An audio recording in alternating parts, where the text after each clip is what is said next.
Alright guys, in today's video we'll be talking about the possibility of Taylor Hall going to the Vancouver Canucks. So, if you guys didn't actually know, I just got back from my Vancouver trip. If you're a follower of this channel, you may notice that we finally have the new Canucks jersey up there. One sec. And I decided to go with Quinn Hughes. Now, is it flipped? I think it might be flipped or shown the wrong way. At least it does on my camera. But I went with Quinn Hughes, and I have no regrets, guys. I love this jersey. You know, at first, the whole alternative jersey, I liked it, but I kind of liked the new revamp of the Canucks, obviously home or away jersey. But then, you know, this jersey has really been growing on me, and I actually love it. So I went with the alternative Stinkin' Rink 50th anniversary jersey. I bought it from Rogers Arena when I went to the game versus the Devils, and I love it. But anyways guys, let's get back to the video.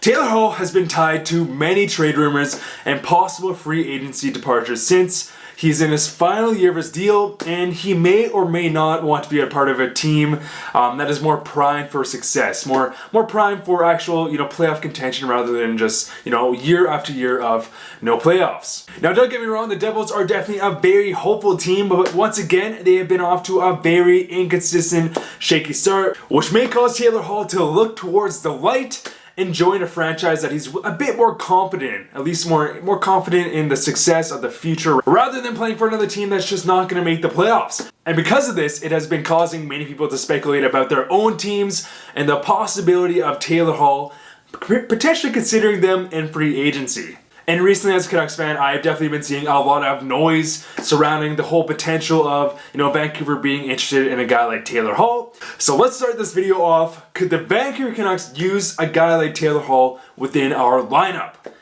And the answer is absolutely 100% the Canucks could use a guy like Taylor Hall. Taylor Hall is a previous Hart winner. You know, he has that game-breaking ability, just amazing elite skill set. I just saw him when I was in Vancouver when we saw the whole Hughes versus Hughes matchup, and it is very clear that Taylor Hall is that extremely powerful, lethal forward that can drive the offense of any single team within the whole NHL.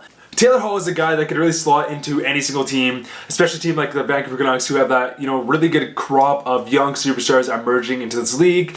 He'd provide really good mentorship and more consistency within the lineup, which would be an extremely beneficial thing. So the next question will be, would the Vancouver Canucks be interested in a player like Taylor Hall? And of course, the answer once again is of course. Every single team in the NHL would be extremely interested in having a guy like Taylor Hall within their lineup, especially in free agency. He's an all-star player that any team could add to their current lineup, and he would, you know, instantly bolster their scoring offense or their scoring abilities. Unless perhaps you get offered an all-right top forward defenseman on a team with a newly drafted generational centerman in Connor McDavid, in need of some wingers to play along with them.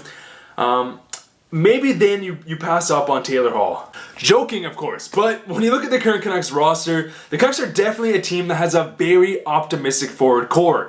In terms of internal development for their core guys like Pettersson, Besser, Horvat, Gaudette, JT Miller, and obviously on the defensive side we have guys like Hughes. And then potential top six wingers and their prospect pool, like guys like Niels Höglander, Coldland, Vasily Podkolzin. So in terms of needing a guy like Taylor Hall, in terms of, I guess, the Canucks needing, you know, that, you know, superstar winger, I would say that the Canucks aren't desperate for a guy like Taylor Hall, but they could definitely benefit very, very much from a guy like Taylor Hall. So far this season, I think we've all been very, very impressed with a guy like JT Miller. Miller now has 19 points in 19 games, so he's point per game, which is definitely way above any expectation I think I had or most fans had, especially because many fans were very upset. They thought that JT Miller was comparable to a guy like Tanner Pearson, which I never saw, but I mean, I guess you could see that if you're kind of a half-glass empty guy, but I mean, you know, if JT Miller can hit up anywhere between, you know, 65, 70 points, we are very happy campers, and that is definitely worth a potential, you know, later first round pick for a great overall top six forward. When watching JT Miller this past two games, I actually went and saw him, I guess, again guys, I was in Vancouver, I saw the New Jersey Devils game, and then I saw this current Nashville game. You can really tell that JT Miller adds that whole level of intensity within our lineup. He lays the body, he grinds and battles for pucks, and on top of that, he has a great shot and great playmaking ability. Again, he's worth the first round pick. However, things have been kind of changing in the past couple games, or especially the past like 4 games, the Canucks, or I guess 5 games, it's because the Canucks dropped 4 games in a row. Because the original acquisition of JT Miller was he was going to kind of come in the lineup and provide that more depth winger scoring support.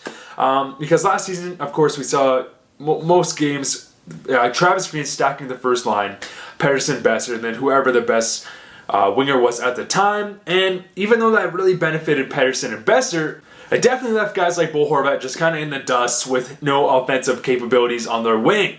However, JT Miller was supposed to fix that, and we were supposed to see some more disbursement of our talent. JT Miller on the second line and perhaps Michael Ferland on the first line. However, that definitely did not work out the way we exactly intended it to be. JT Miller has been a fantastic fit on the first line. However, once again, Bo Horvat is kind of in that revolving winger situation, which is definitely just not a good thing. However, this past game, we are seeing JT Miller once again being slotted with Bo Horvat just because depth scoring has kind of fallen off a cliff. The 4 games that the Vancouver Canucks lost was definitely highly attributed to the fact that it was just Pettersson and Besser scoring, and once, if you don't have depth scoring, it's just not sustainable to have a winning team. You can't really expect Pettersson and Besser to put up like 2-3 goals every single game, and so if depth isn't scoring, the team isn't winning. So with that being said, there's definitely a lot of room for improvement within the Canucks top 6, specifically on the wing. And, that is a gap that a guy like Taylor Hall would fill perfectly. Hall, Pettersson, Besser. That would just be an insane line, and a line that would absolutely dominate on a night-to-night basis. But would it still be worth it for Vancouver? If the Canucks were able to somehow force this scenario, would it be worth it? If the Canucks were able to somehow make the cap space and, acquire a guy like Taylor Hall, would the big price tag be worth it? Because for one, if the Canucks were to acquire a guy like Taylor Hall, there is no way it would be through a trade. It would have to be through free agency. At least that's how I see it. To acquire a guy like Taylor Hall, it would most likely be a sign and trade, and so therefore the Canucks would have to give up a lot of assets. They'd have to give up major roster players, high-end draft picks like Podkolzin, and then high-end draft picks. This is a return that really may not be worth it for the future of the Canucks, as the Canucks are definitely still a developing team, really relying on more internal development. So it's not really worth it to ship out our top-end guys like Vasily Podkolzin, Niels Höglander, and potential first-round picks. And therefore, the next route would, of course, be free agency.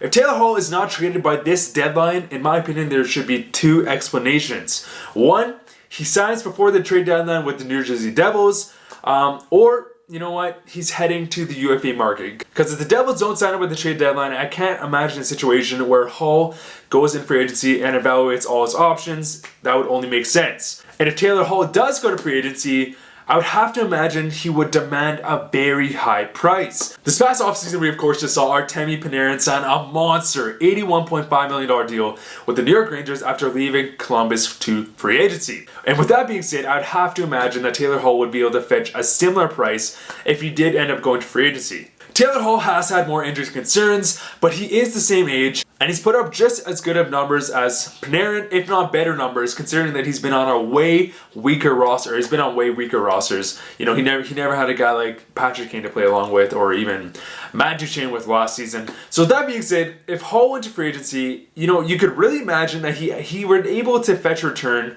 for 7 years, $10.5 if not $11 million per year. Now, that can definitely be put up to speculation, but if Artemi Panarin really is a good comparable, it's definitely not unrealistic to assume he's making north of $10-11 million. And just say that Taylor Hall was actually interested in playing for Vancouver and he wanted to sign. Would paying a guy like Taylor Hall $11 million be worth it? Believe it or not, in my opinion, if Hall were to remain healthy for the remainder of his career, it is definitely worth it for the Canucks to sign a premier top 6 forward in free agency if he's going to be producing those big numbers you're paying him for. And not like Louis Eriksson. Definitely not like Louis Eriksson.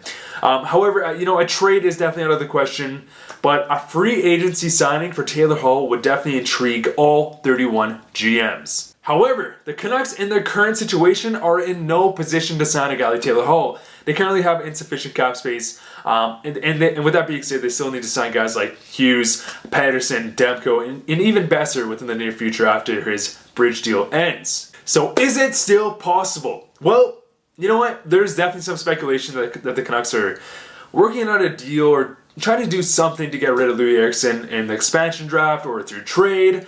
However, this would require the Canucks to give up, roster players, picks, and perhaps more to get rid of a contract with Louis Eriksson.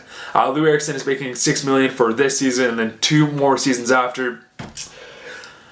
It honestly still hurts every time I think about it. And if Hall were to make, and just say this is on the low end, $10 million for 7 years, this would require $4 more million worth of cap space. Therefore, this would definitely make the Canucks lose a guy like Chris Tanev. However, the Canucks, again, they have so much internal development. If a guy like Olli Levy could step into the lineup and be a reliable top 6 guys, that would definitely change a lot of things. And you can say that about a lot of positions. Guys like Cole Lind, even, Jona Gadjevich. There's a lot of internal guys, Vasily Podkolzin and Niels Hoglander, that if they stepped in on entry-level deals, that would create way more cap flexibility, and we could end up shipping guys like Sutter, Beagle, Schaller, Roussel, Pearson, and Berchi that could potentially shed up way more cap space. But again, is that worth it to trade out guys like Sutter, Beagle, Roussel, who still have those good veteran presence and provides a lot of depth? Well, you know what? It really depends. Again, it's if we have internal development. And the last question is, would Taylor Hall want to be a Canuck? A lot of the Taylor Hall speculation is tied to the fact that Taylor Hall wants to be on a winning team. And if somehow, they were able to acquire Taylor Hall next season, it is definitely not unrealistic to say the Canucks are going to be a playoff team next season, if not already this season. And with that being said, in my opinion, there's only a handful of teams that are currently playoff teams that are going to be contenders for the next, just say, 5 years. And those teams really teams that come to mind are definitely the Canucks, maybe the Arizona Coyotes, the Islanders, the Canadiens, and perhaps the Edmonton Oilers. And for the Canucks' sake, it would take a lot of asset management and potential very, very hard decisions to make. However, you know what? If the cap keeps going up and trades were to be made, do not rule it out. Personally, I would love to see a Hall within our lineup. This would be amazing. I've always been a big fan of him. He's a very, very fun player to watch. And when I spit out these lines, what do you guys think? Hall, Pettersson, Besser, just a nasty first line. Podkolzin, Horvat, Miller, just that grindy goal-scoring line. Niels Hoglander, Gaudette, and Jake Virtanen. This would be an amazing core going forward, and if the Canucks were able to make any type of cap situation work, that would be amazing. Now, the Canucks still do need to worry about a couple areas like, getting a top 2 defenseman, which is definitely a whole nother story, but you know what? If the Canucks were somehow able to swing a guy like Hall, it would definitely be worth it. But anyways, guys, what do you guys think about a potential Hall acquisition? Definitely let me know what you guys think down below. See you guys later.